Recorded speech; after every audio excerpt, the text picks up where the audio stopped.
University students react after the cancellation of controversial art exhibit. There are now 5 confirmed cases of measles in Rockwall County. We have information on how to keep yourself safe. A historic first for Team USA at the Winter Olympics. More on that later today.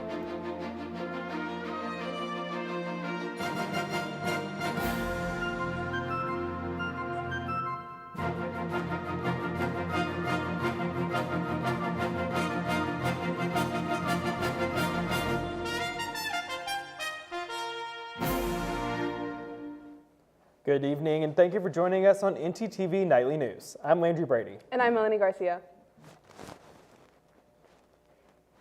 Fallout from an art installation in the CVAD gallery that was removed by the administration is making national headlines and sparking students' concerns about art and its role at UNT. We begin with our coverage tonight with Nick Stocklosa outside the art building. Nick. Thanks, Melanie. I'm here at the College of Visual Arts and Design building, where earlier today, well over 100 students gathered to protest the censorship of anti-ICE art. The art walk comes just days after the removal of Victor Quinones's anti-ICE art exhibit. The art walk started here at noon, where students then marched across campus to the administration building. UNT student Irvin Renario was part of that walk. I think it's actually sparking a conversation that was meant to be deleted from history. UNT is saying is that we don't want people to have these conversations, and the conversation we are trying to have is we just want to not just survive, but to live. Reporting live with NTTV Nightly News, I'm Nick Stocklosa. Back to you, Landry, in the studio. Meanwhile, the University of North Texas Student Government Association is condemning the removal of that art exhibition. SGA leaders say the exhibition by internationally recognized artist Victor Marca 27 Quinones was taken down just days after opening without a public explanation from the university. According to SGA, faculty and staff were informed through closed-door meetings, and the artist reportedly learned of the cancellation from students, not from the university. At last night's SGA Senate meeting, members passed a resolution citing UNT academic freedom and free speech policies. The Senate is now calling on university leadership to explain the decision-making process, issue a formal apology to the artists and the students, and work with SGA to clarify campus free speech policies moving forward. But beyond the Senate chamber, students and the artist himself are speaking out about the impact of the removal. Our segment anchor Jenny Yanez has more on how students and this artist are responding. Jenny? Thanks, guys. While SGA is now formally calling on university leadership to address the removal, students say the impact of the decision has already been felt across campus. The exhibition created by internationally recognized artist Victor Quinones was removed from the College of Visual Arts and Design gallery at the University of North Texas just days after opening. Here's a look at how this controversy unfolded and what comes next.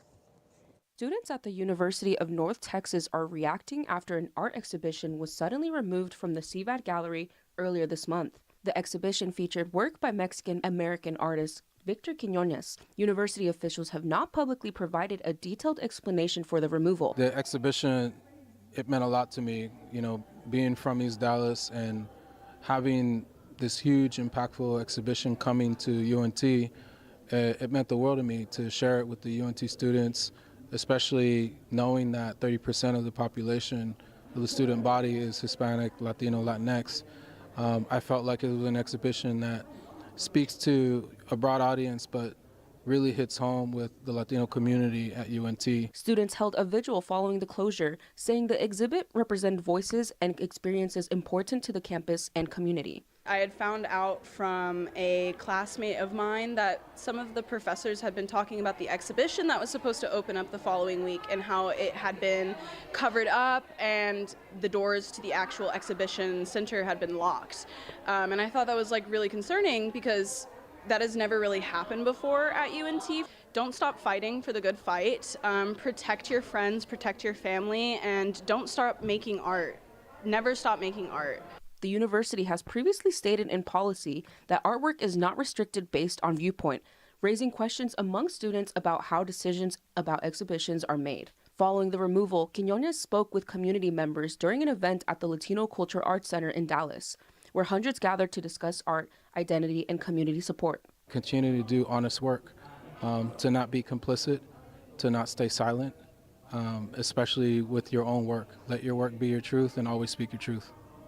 With NTTV News, I'm Jenny Yanez.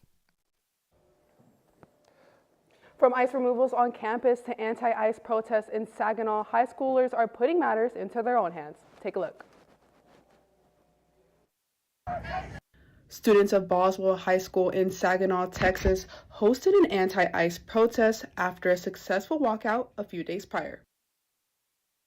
I spoke with one of the organizers to find out the students' motives.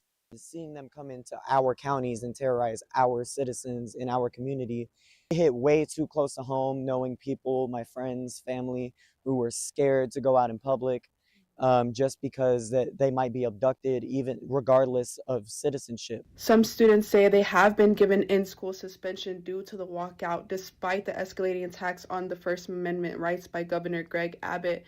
The students say they're not backing down. Everyone who is trying to silence us and trying to keep our voices unheard is that we aren't going to stop speaking out anytime soon, and we're not going to stop until we feel safe in our own communities and we're able to speak without fear of retaliation. This is the students' second anti-ice protest, and they say it won't be the last. You know, Mel, I was sweating on my way to class today. Yeah, Landry, I know just what you mean, but I'm not mad about it. This is the best weather I've had for my birthday. Well, let's hope that the rest of the day has good weather too. Let's take it over to our weather anchor, Ian Cropper, is in the studio to tell us more with his first look. Ian? Thanks, guys. The weather is going to be nice for the rest of the day, but unfortunately it won't last much beyond that. Looking at today, right now we have a current temperature of 69, both in actual and feels like. 7-mile-per-hour wind going west-northwest. Looking at tonight, we do see our typical cool down for this kind of weather going down to 56. It'll feel like 55. Wind going north at 5 miles per hour. But tomorrow we see a big difference because look, that's as low as our low is for tonight. 56 degrees tomorrow. It feels like a 54. Wind blowing the opposite direction, east-southeast at 9 miles per hour. But Denton isn't the only city that'll be affected by this cool down. I'll have more on that after the break. For the meantime, back to y'all at the desk. The University of North Texas is looking at a $45 million gap in funds that will result in potential cuts on the Denton campus. UNT President Harrison Keller believes that the reduced budget is due to a heavy decline in international graduate students and a nearly $32 million cut in state funding. Changes in federal visa policies left UNT vulnerable to a 50% reduction in international graduate enrollment. Keller says that the hard choices will be made, but they will be necessary, but plans are made in advance to advance student re-enrollment to 90%. President Keller is set to meet with the Board of Regents today and tomorrow to continue making plans. Coming up, a lawsuit targeting a tech giant.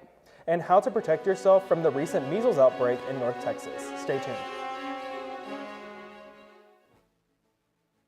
There's no harm in wanting to have fun while in college, but it's easy to lose track of how much you've had. Apps like Drink Control and Alkadroit can help keep track of your consumption and blood alcohol levels. If you or someone else does drink too much, the signs of alcohol poisoning are as follows: pale skin, vomiting, confusion, low body temperatures, irregular breathing, blacking out, and is hard to wake up or cannot be woken up. Dude, are you okay? Hey, what's wrong? Wake up. It's an exciting time of year, but it's important to be responsible. If you suspect someone is suffering from alcohol poisoning, get help immediately. You will not get in trouble for seeking help if you are underage. For more info and resources, go to UNT's Division of Student Affairs. Are you tired of seeing the same old city? You want to learn something and go overseas? Then study abroad with one of many UNT Study Abroad programs. You can find a Study Abroad office right here at Markey Hall, room 145. My Study Abroad program left on me a great impression. We have a lot of different programs and it varies. We have faculty-led, affiliate, and exchange programs. When you're ready to leave for your Study Abroad program from UNT, you're gonna go through pre-departure orientation and modules so that you are prepared. The power to turn the world into your classroom is right here at UNT with our Study Abroad programs. Take flight and take in charge of your education.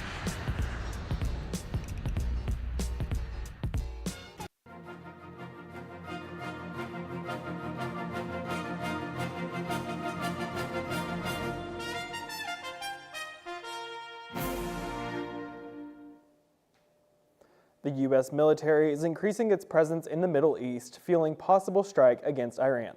The convoy includes warships, air defenses, and submarines. Trump has said bad things will happen if Iran does not agree to the restrictions on its missiles program and nuclear works in the next 10 days. Iranian officials have warned that they will block the Strait of Hormuz, a vital shipping lane that handles around 20% of the world's oil supply, if attacked.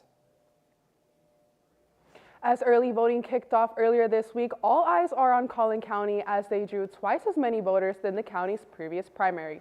According to the election administrators Caleb Bro, this high early voting turnout doubled on the first day as voters adjusted to the new hand-marked system. Collin County officials also noted some delays in voter registration certificates statewide. Bro says registered voters do not need that certificate to cast a ballot, only proper identification. For more information on the voting in Collin County, you can head to the county's website. The West Virginia Attorney General's office is suing tech company Apple due to claims of allowing child pornography to be held and distributed on iCloud. The Attorney General's office states that Apple is prioritizing privacy for its users over child safety. They say Apple has enough control over the iCloud and to not be able to deny knowing about the pornographic material. Apple has insisted that it's safe for children and that accusations are false. The lawsuit is advocating for Apple to improve on its detection of such content along with punitive damages to the company. If you are a fan of the entertainment industry, there's a lot of big things happening this week. From a new museum in London and even a film festival right here in Denton, our segment anchor Layla Twine is in studio to tell us all about it. Layla?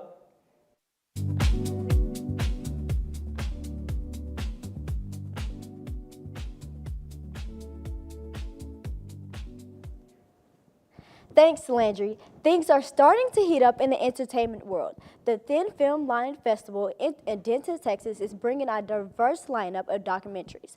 The festival highlights a powerful storytelling across countries and perspectives, giving viewers a chance to engage in stories that matter. I'm looking forward to watching The Lost Queen. Which film are you looking forward to watch? The legendary rock band UT has released a politically charged EP titled Days of Ash. The 6-track project released on Ash Wednesday references global conflicts in Ukraine and Gaza, as well as Renee Good, who was shot and killed by the federal ICE agent in Minneapolis. The EP also features a poem with an electric backdrop and a vocal appearance by Ed Sheeran. UT also a new album expected later this year. And finally, it's been over 20 years since the YouTube launch, and now in London Museum is keeping part of the history. The Victoria Albert Museum is displaying YouTube's first ever video uploaded to the platform. The exhibit highlights the first ever video on YouTube and how it all started with the click of a button. That's all from me. Back to you at the desk. Thanks, Layla.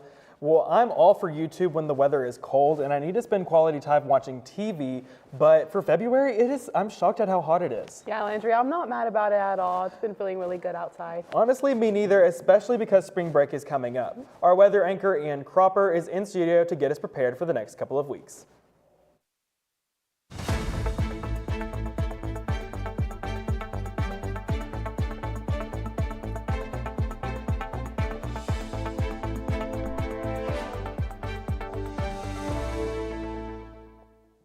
Man, isn't that new weather graphic great? Huge shout out to the graphics team for putting that together. All right, so we are going to see a big cool down in the coming days, but for the time being, the region is staying by that normal standard we've had of high 60s and low 70s. Our lows across the region right now is this trio of cities right here, 66 in Bowie, Gainesville, and Sherman, and our high is actually Dallas at 73 degrees. And if you've lived there as long as I have, that does make sense. Zooming out to the state, you do see this cool down starting in the north. Like go down to Austin, you see it's 81 degrees, while up in Amarillo and Oklahoma City in the 50s. That is a huge difference. Going to the east, you see the 70s in Shreveport and Houston, and going west, you see a bit cooler, 63 in El Paso. Now let's zoom out to that 7-day forecast, and we'll see how much we cool down.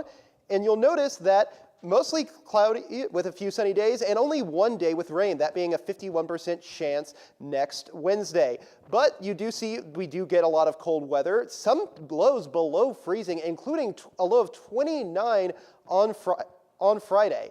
But you will notice it starts to warm back up on Sunday, which is very nice. And we'll be back in, like I said, 70s, high 60s. But all in all, these days shouldn't be too bad to do outdoor activities, especially on those first few days if you bring a jacket. Just maybe not on Wednesday because we are going to have some rain. But that's all I have for weather. Back to y'all at the desk. Thanks, Ian. A judge ruled a mistrial in a recent federal criminal case. And news on a recent Trump executive order, NTTV. We'll be right back. Good evening. My name is Amanda Hasbell, and I'm joining you here today in the Union Parking Garage. Today we're going to be going over how to drive safely in the parking garage. Let's go see. Oh my God! Oh my God! This girl just got hit by a car. Let's go see what happened. Ma'am, are you okay? Are you okay? Did you see that lady hit me with a car? Yeah, we did. I got it all on video. Oh my God. Let's go over here and talk about how we can prevent that. Yeah, not the hospital. Well, right now we're going to ask you a couple questions on how we can drive safely in the parking lot. What are ways that we can be aware of our surroundings? Oh, we can look both ways. Jenna, also, how about putting the distractions away? Yes, just like our phones, turning our music down, and also not focusing on our passengers. Where can you get information on how to get a parking pass? Transportation.unt.edu. If you park in a garage, make sure you pay on the app or look for further instructions on how you should pay. And remember, no pass, no park. Let's all try to keep our Mean Green community safe. Remember, we're all in this together. Drive safe.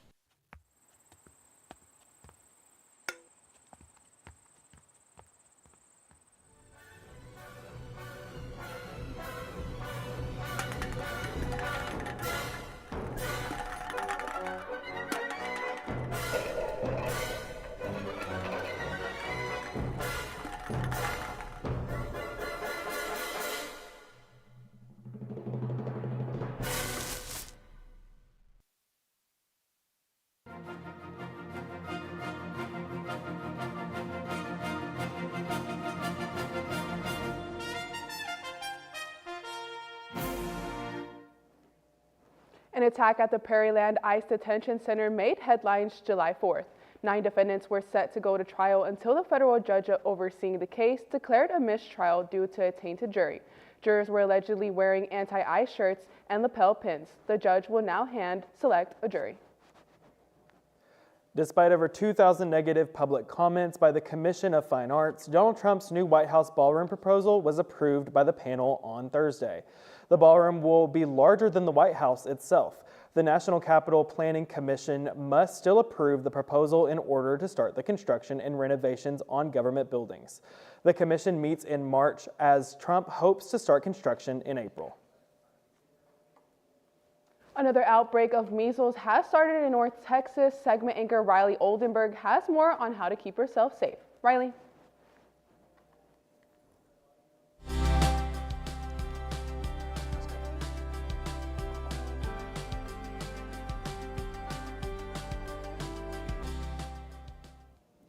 Thanks, Melanie. Well, it's a question of chemicals and what is potentially harmful to the environment and the long-term health of people.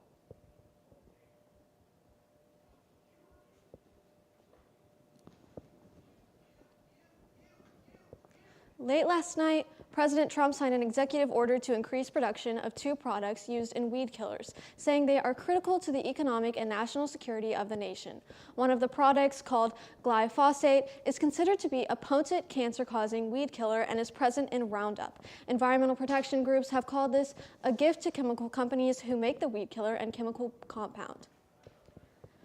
The Supreme Court is scheduled to hear arguments later this year in a case involving the Roundup litigation. We will now have to see just how aggressively the Agriculture and Defense Departments move to comply with that order. Unfortunately, measles is back on the rise, with Texas as a real hotspot in the U.S. There have already been 910 confirmed cases in the country just since February 12th, with 5 of those cases in North Texas in Rockwall County.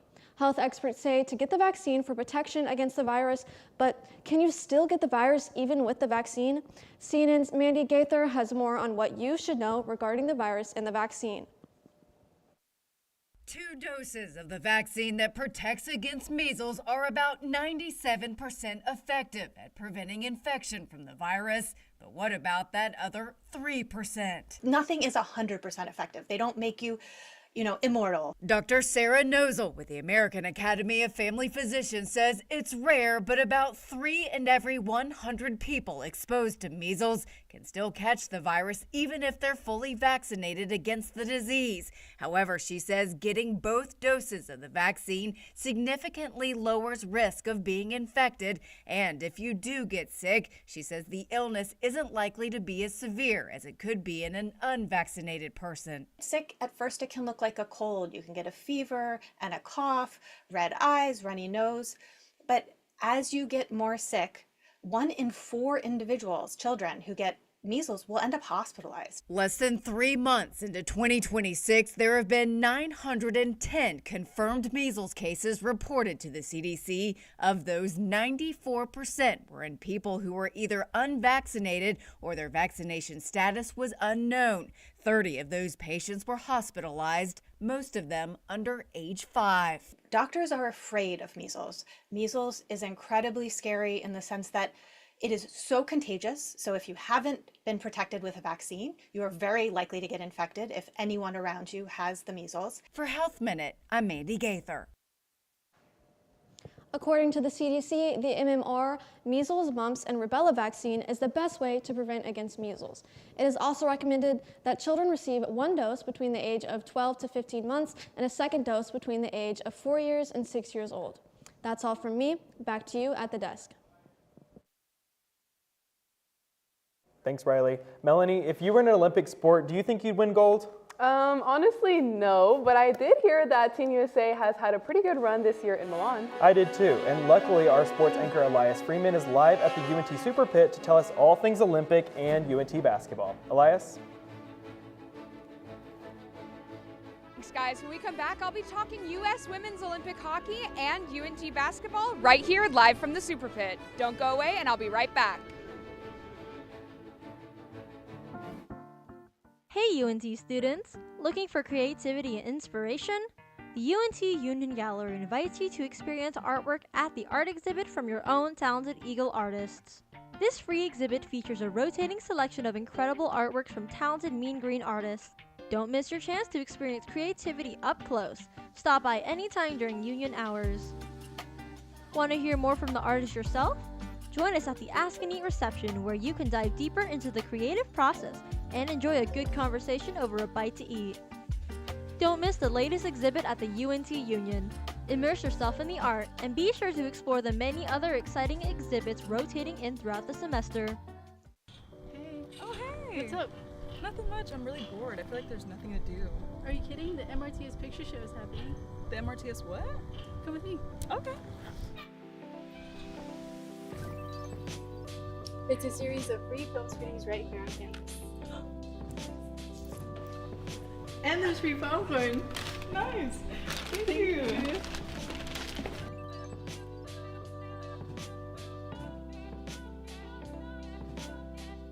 So a man's been walking in the desert for days at a time. He finally comes across a bar and orders a Coke. That's not funny. Eh? Eh?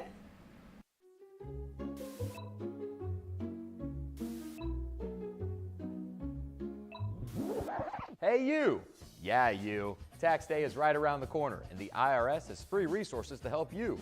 Just visit their website or contact our volunteer income tax program at 800-906-9887. You don't want the IRS knocking at your door. Whew, I guess it's too late for you. Pay now or pay later with interest. File your taxes.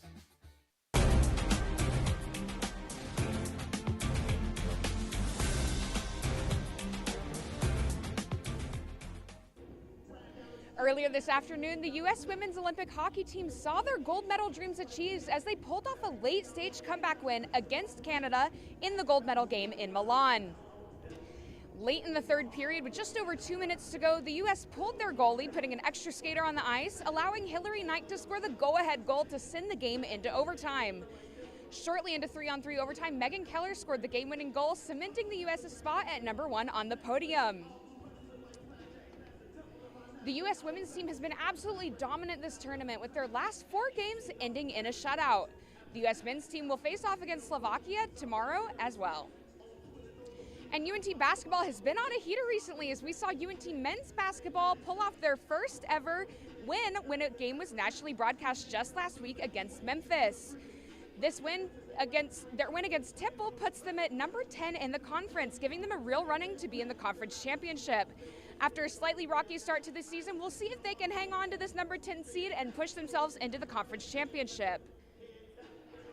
And Tuesday against UAB, we saw so many records broken, and we saw the UNT women's team clinch their spot in the American Conference Championship as well. Megan Nestor also solidified her spot as the number 1 UNT women's basketball rebounder of all time with her 14 rebounds against UAB. I had the special opportunity to sit down with Megan just before she broke this record and talk dominance in the AAC, confidence, and breaking records. This is what she had to say.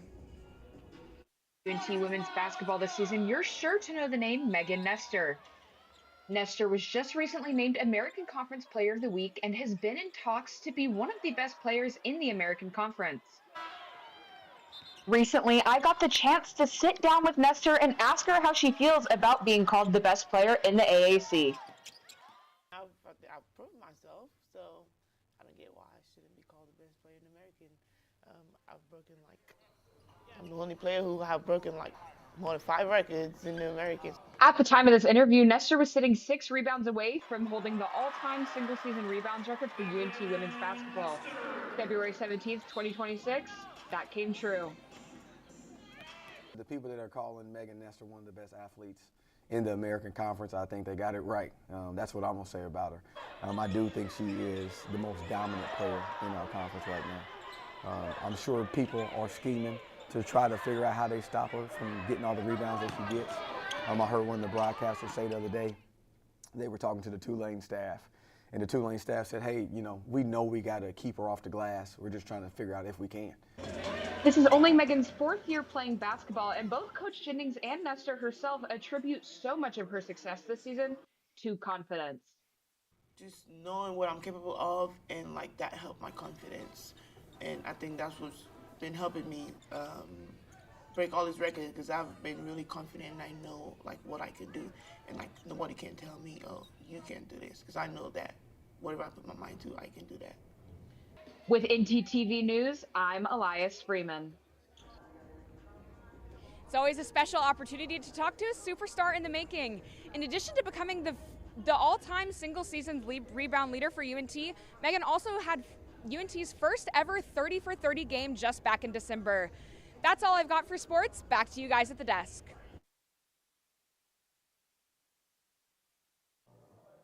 Thanks, Elias. With everything going on in the world right now, some of us just need to have a laugh. That's why the UNT Comedy Club is hosting an improv night here on campus. Our reporter Camden Rensink has the story. Camden? Thanks, Landry. UNT's Performance Interest Group, or PIGS, is hosting a free improv night this evening with the UNT Comedy Club. They're wilding out with some fun improv games in the General Academic Building.